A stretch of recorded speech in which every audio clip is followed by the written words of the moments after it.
Hi, this is Rolf Youngclass, and I'm speaking out in the October 20th, 2010 edition of the Haskell County Monitor Chief, Sublette, Kansas. In the charged political climate we were in as we neared the November 2nd election day, there have been charges of extremism thrown about by people on the campaign trail. The picture we are getting from many Democrats is that the Republicans are somehow veering more and more into an extreme place, and that Tea Party activists are turning people to extreme views. My question is, what is so extreme about the views being espoused at Tea Party rallies and by candidates endorsed by various Tea Party organizations? Once we get beyond the propaganda generated by their opponents and discard false perceptions, such as the one that says that the Tea Party movement is embracing everything from the George W. Bush administration that led to bigger government and a more intrusive legal system, we find that it is fundamentally an expression of mainstream Americans' beliefs. Let's take a look for a moment at what the Tea Party movement is not.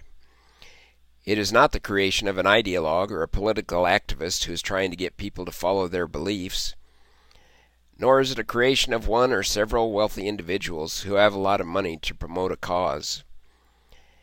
And it is not an organization that sets an agenda behind closed doors and then hides the agenda while publicly espousing another.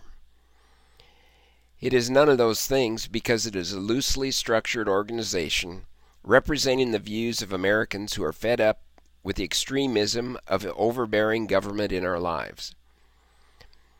In that respect, the Tea Party movement is precisely anti-extremist and fundamentally represents mainstream sensibility. So what is a movement, anyway? A movement is not an organization or an individual. While some individuals and organizations may fairly accurately represent a movement, by definition, a movement is something beyond individuals and organizations. A movement encapsulates the sentiment of a broad-based group of people. As that movement develops, it produces leaders and organizations that help focus and direct that sentiment and produce a lasting or long-term change in society. Since movements such as the Tea Party movement are not the creation of an individual or an organization, attempts to stop them can be very difficult. Deeply felt sentiments by a broad-based group of individuals are not something that can be readily shut down, discredited, or misdirected. Much of the national news media bought into the idea advocated by proponents of an ever-increasing nanny state that the Tea Party movement was simply a fringe group with some off-the-wall ideas. But is it extreme to believe, as the namesake Tea Party movement did in colonial times, that it's wrong for our taxes to be spent by people who are not representing our interests? Is it extreme to believe that government should be less intrusive in our lives?